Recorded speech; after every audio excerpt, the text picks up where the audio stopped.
lucky enough today to have Dr. Katharine Hayhoe on our action team call.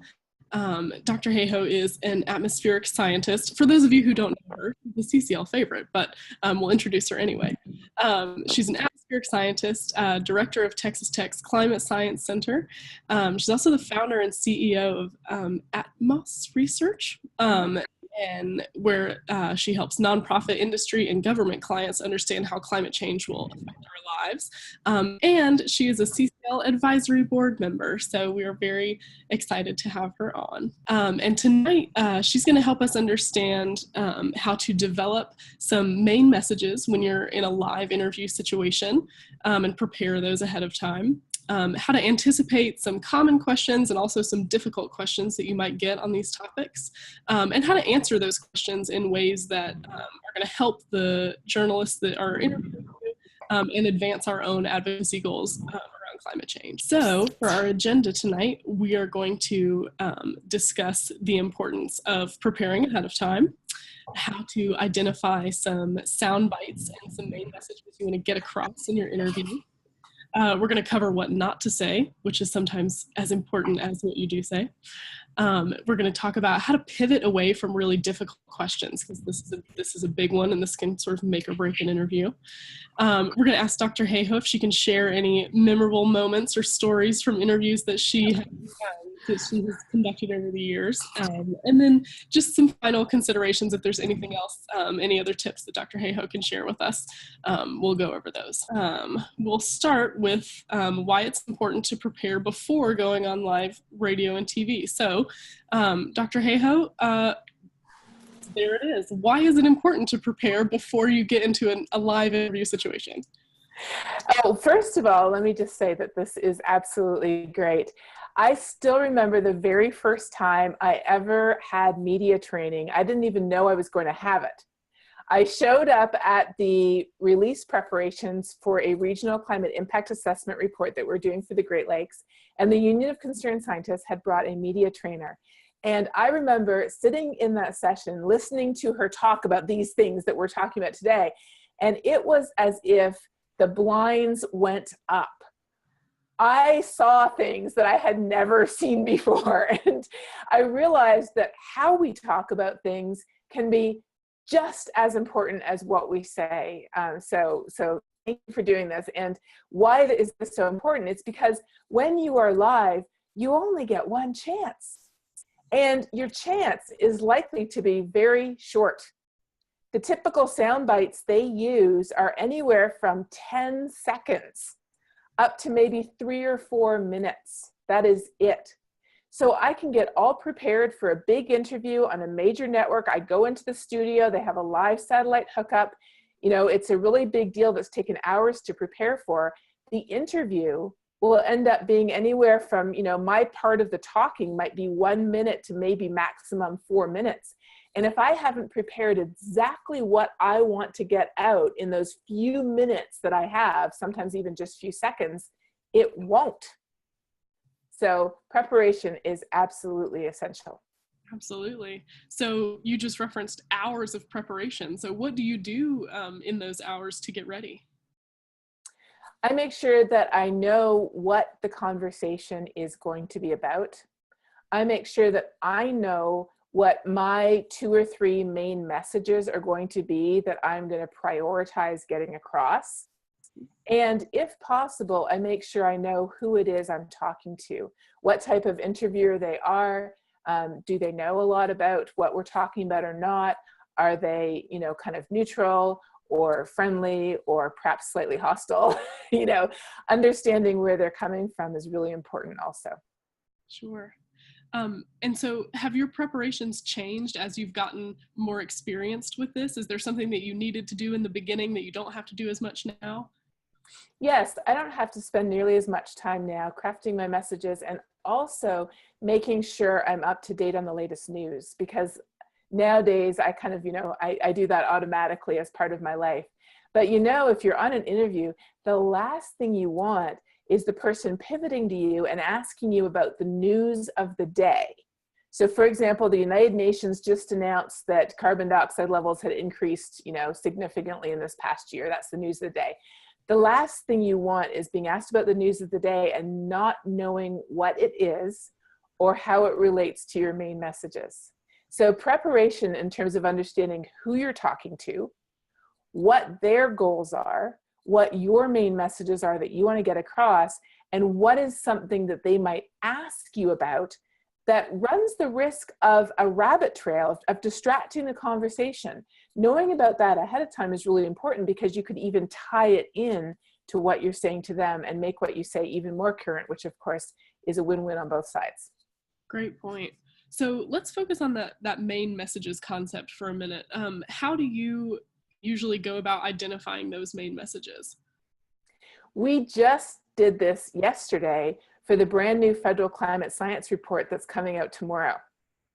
We got together, those of us, yes, it's coming out tomorrow afternoon, so you can look for the announcements in the press starting tomorrow afternoon. But the lead authors who are not federal employees, so we're the ones who work at universities who are allowed to speak to the press without any type of overview or having to forward it to our political handlers, we got together and we planned out our main messages for the report.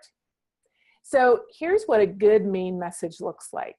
It's very high level. It can be conveyed in one sentence. It doesn't involve any super long words or complicated topics, and it's sticky. In other words, when people have heard it, it will stick in their heads. So it's pretty challenging to take a 600-page science report and try to boil it down to 3 sentences. Yeah. But it's absolutely essential to do that, because otherwise nobody's going to hear what's most important. So you have to think, what is the most important thing? If somebody went away and they only remembered one thing that I said, what is that one thing I wish they'd remember? And then if they could possibly remember 2, what's the second thing? And then sometimes we might not even have time for a third point. But if we do, you can have a third point and that's it. Then below each of those points, I usually have 1 or 2 subpoints. So in other words, if my point is this report is the most comprehensive and up-to-date report on the climate science that we have in the world, if that's my point. And then if the interviewer is interested by that and they ask a follow-up question like, what do you mean it's so comprehensive? I thought da-da-da-da. I always make sure to have 2 or 3 subpoints below each main message if the interviewer wants to get into depth on that main message. But if they don't, it's an opportunity to then go on and talk about the other 2 messages. Great. Okay.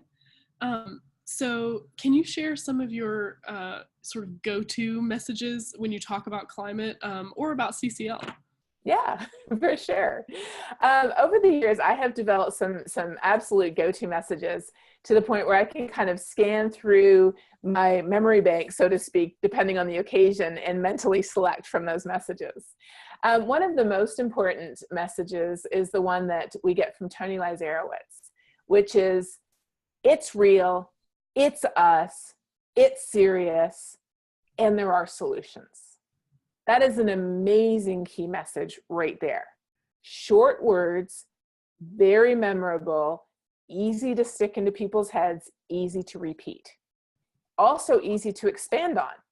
Climate change is real. We can see it happening all around us. I just expanded on that. We know that for the first time in the history of our planet, it really is us. It isn't a natural cycle anymore. I just expanded on it's us.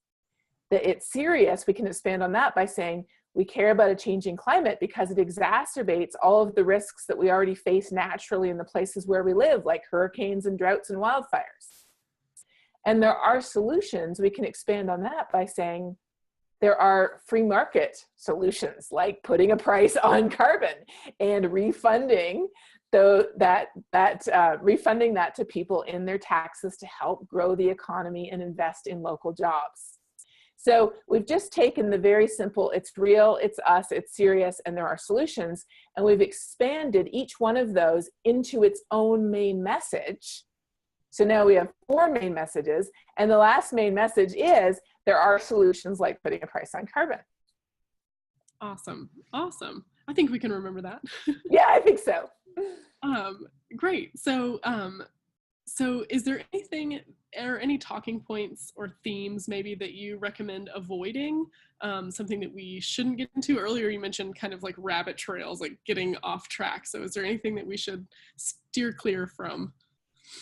Yes, the number one thing to steer clear from is debating or arguing over the science of climate change for two reasons. One is social science, and probably your own personal experience as well. I know mine too. Social science has showed that when we argue over it's a natural cycle, no, it's not. It's the sun, no, it's not. The scientists are making up the data, no, they aren't. When we let ourselves get caught in that trap, we've immediately lost all our momentum. We're not changing anybody's mind. And we've completely lost our ability to get our key messages through. Arguing is not helpful. The best thing to do, if someone says, for example, if I were being interviewed and somebody said to me, well, you know, this whole thing is just a natural cycle, right? You want to address what they say, but you want to quickly pivot to your main message. So say that our main message is it's real, it's us, it's serious, and there are solutions. Those are our one key message, which we can expand into 4 points. So they say, well, you know, all of these people say there's this big debate over the climate science. How would I respond? I would acknowledge what they've said, but I wouldn't repeat it. I am not going to repeat what they said, because if I do, they will have a clip of Katharine Hayhoe saying there's a big debate over the science. Because you can edit that clip to where it looks like that's all I'm saying. Oh, yeah. Yes, it's the classic, how often do you beat your spouse? If you repeat, beat my spouse to them, they have a clip of you saying, beat your spouse. You do not want to repeat something that is incorrect. So if someone said to me, well, you know, there's this big debate over the science, right? I am not going to repeat back to them, well, some people say there's a big debate over the science, but I'm not going to say that. And this is really difficult, because if you watch people being interviewed, people who aren't used to being interviewed, 99 times out of 100, the person being interviewed will repeat the questioner's question back to them before they answer it. It's our natural human instinct to repeat what they just said to us and then answer it. Do not do that, because first of all, you're just wasting your time. You don't have much time to begin with anyways. Why waste it by repeating what they just said? But second of all, if they're saying something that's wrong, you will be on camera, recorded for posterity, saying something that is wrong. So how would I answer that question? There's this big debate about climate science, isn't there? I would answer that by saying, no. Over 97% of scientists agree that, and then I would pivot. It's real, it's us, it's serious, and there are solutions. I'm right back to my main message. Fantastic. Okay, so the formula is to acknowledge what they said without repeating it and go back to your main message. Exactly. Okay, fantastic. Well, that just answered the topic on our next slide, which is pivoting from difficult questions. We can just move right on. I would say, though, practice doing this. So get a buddy and practice it, because it's not easy. And you will find yourself saying things that you never intended to say unless you are able to practice pivoting from difficult questions. So let me give you another example. Well, you know, if we do everything we can on climate, but China does nothing, we're just going to lose out economically. And I hear this one probably every week. My answer to that would be, you're never going to hear me saying we're going to lose out economically, because we're not. My answer to that would be, did you know that China is doing far more than we are to fix this problem? Because there are solutions. You see what I've done? I've just pivoted to there are solutions. You don't necessarily have to pivot to the whole thing. It's real, it's us, it's serious, and there are solutions. You can pivot to whatever part of that fits the question best. Awesome. Awesome. Well, we actually are going to practice this in our little breakout rooms here in a few minutes. So perfect. So just to wrap up, do you have any stories you want to share of sort of firsthand experiences of interviews that either went sideways or went great? Either one, we'd love to hear. Or just any final thoughts and advice for folks. Sure. I would say be prepared to have an interview that just really sucks, because it is going to happen to you, and that's okay. It's part of the learning experience. We've all had interviews that suck. I still remember mine. My motto is try everything once. So when I got invited to go on the Bill O'Reilly show, I said, sure, I'll do it once.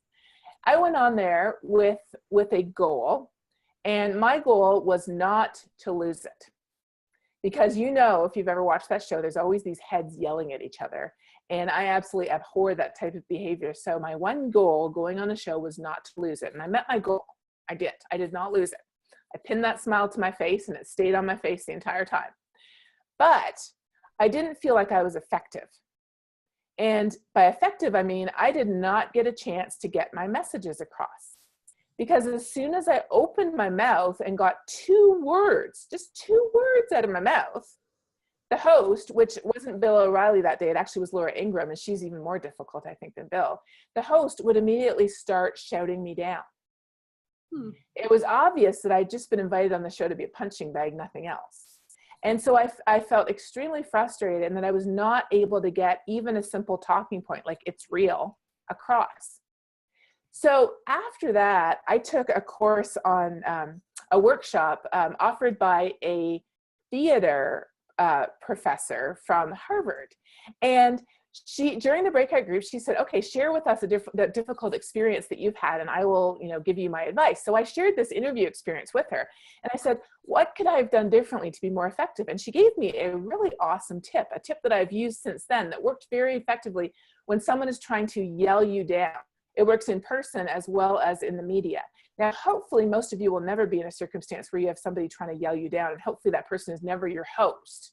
But if you ever are, this was the tip she gave me. She said, when someone is trying to talk over you in a strident tone and is not letting you express yourself, what you do is don't raise your voice and try to talk over them in turn, because that's what they're expecting you to do, and that they're trying to provoke you into an apparent argument or conflict. They said instead, what you do is you simply say their name, and you just keep repeating their name in an even tone, but louder and louder and louder and louder until they eventually stop. So when I opened my mouth and started to say, well, wildfires, and as soon as I said the word wildfires, Laura started talking over me, the response is Laura, Laura, Laura, Laura, Laura, and keep on going until the person stops. And then you can be 100% prepared to get that one sentence out of your mouth, because you're only going to have time for one sentence, but you will have time, and you have to know, if you only can say one sentence on the O'Reilly show, what will that one sentence be? Have it right there, get it out of your head, have it out. So that's my frustrating story. But then just a couple weeks ago, I had a very positive story. So I was asked to go on CNN to talk to Fareed Zakaria, who's a very, very well-informed person, about climate change and hurricanes. And of course, the number one question that comes out of people's mouths are, is this hurricane season climate change?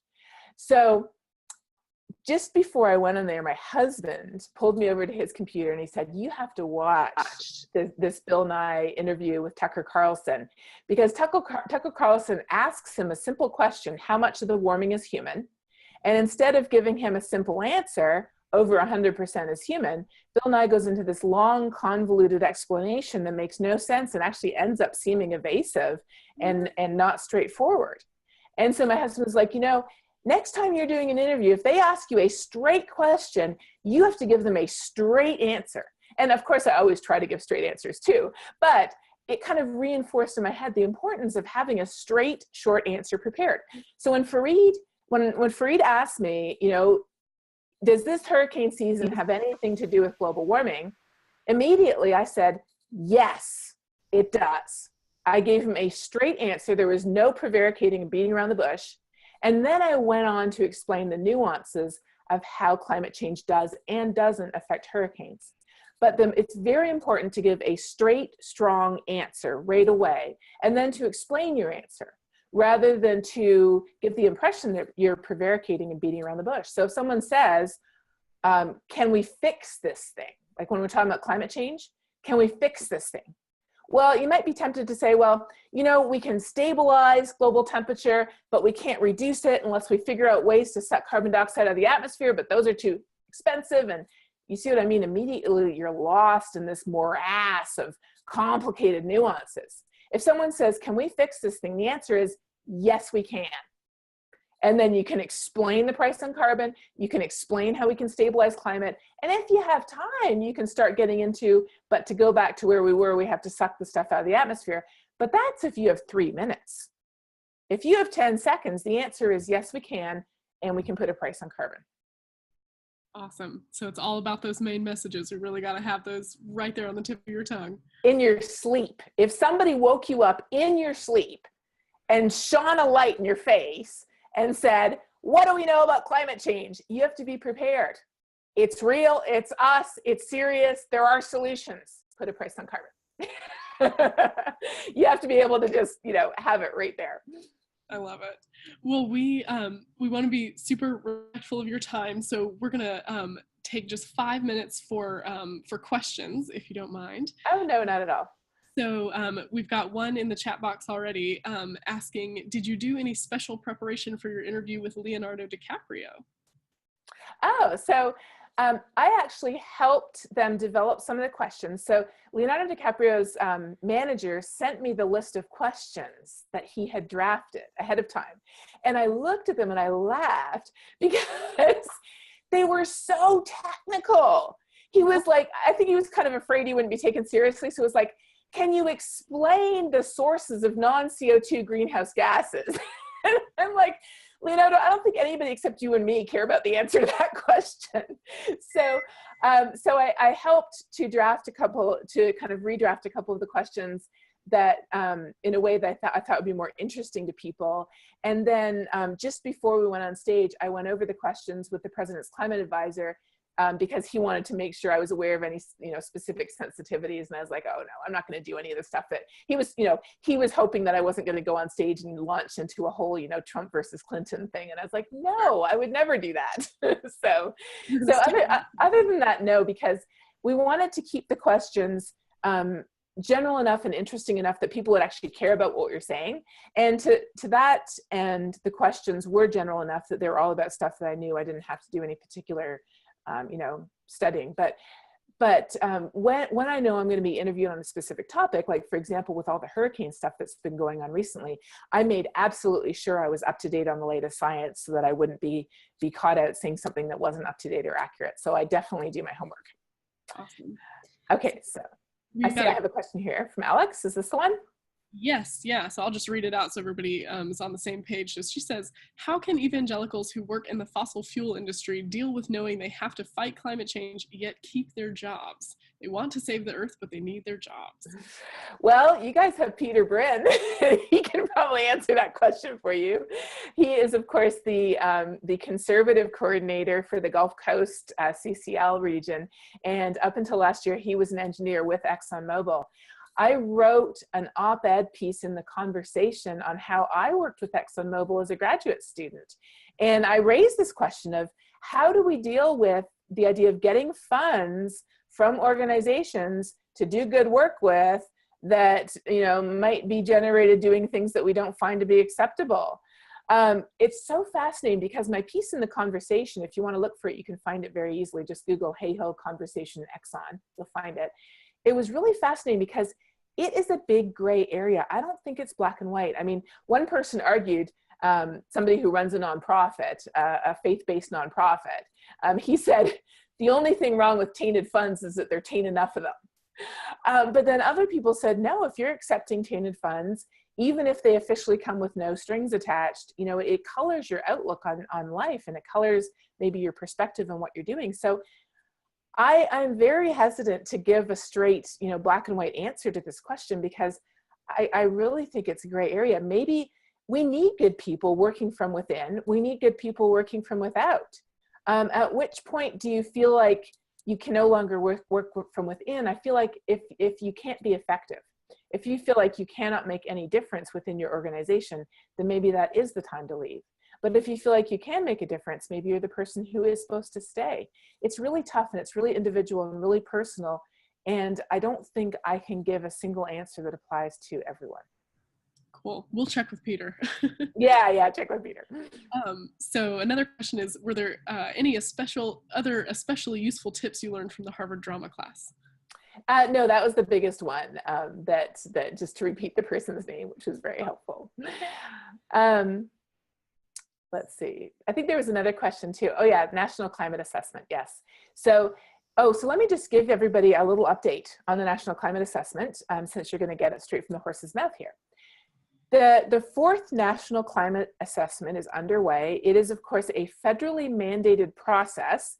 If the US government does not produce a National Climate Assessment every 4 years, it can be sued for violation of the Global Change Research Act. The fourth National Climate Assessment is underway and on schedule, which is very important. And for the first time, we're breaking it out rather than doing it all in one piece. So up until now, the climate science part of the national assessment has been done in tandem with the regional and sectoral impact chapters. By regions, I mean like the Great Plains, the Northeast, the Southwest. And by sectors, I mean like transportation, ecosystems, electricity, health, things like that. So up until now, we've done them together, but it's been extremely challenging because we expect the regional and sectoral chapters to use the climate information generated by the climate analysis. But if we're doing it on the same time frame, it's almost impossible to get all the ducks lined up at the same time. So this year, they decided to take the IPCC model, which is to put out the climate science part first, and then to put out the regional and sectoral impacts part second. So this Friday, tomorrow afternoon, the final and official version of the climate science part of the national assessment will be released. They have a fantastic website, and I encourage you to go to it immediately tomorrow afternoon and check it out, because every chapter, every section, and every figure has a link so you can immediately share it to Twitter or Facebook. It is extremely social media friendly. You can immediately share everything you see there. And I would love for you guys to get the word out, because only the 4 non-fed authors are the ones out there trying to get the word out. We're all by ourselves. So we need your help tomorrow afternoon, please, and through the weekend and through next week, because of course the climate talks in Bonn are going on next week, the follow-up to Paris. Please check out the Climate Science Special Report, which is part 1 of the National Assessment, and please share it. Now, also tomorrow at the exact same time, the public review draft of the regional and sectoral chapters is also being released. So you can download that, you can read it, you can actually comment on it, because it is the public review period, but it is not the final draft by any means. The final draft will be coming out next year. It's just the preliminary draft for public comment, but you can still get a look at it and some ideas of what it's going to talk about and what it's going to say. Fantastic. All right. Well, we will be sure to keep an eye out for those resources and share them. And we will also keep an ear out for your talking points on them in the next few weeks. Okay. I don't have the website memorized, but it's going to be available pretty easily. I think it's something like Science 2017 at usgcrp.gov or something like that. If you Google CSSR, Climate Science Special Report, as soon as it's live, I'm sure it'll pop right up. Awesome. And it'll be on my Twitter feed and on my Facebook feed too. Awesome. Well, thank you so much for your time and for sharing your expertise with us. As I said, we want to be really respectful of your time. I think you had to hop off at 5:30, so you're of course welcome to stay if your schedule has changed, but otherwise we're gonna head into some breakout rooms for a little bit of practice. Okay, that sounds great. Well, thank you, Todd, for the reminder to everybody.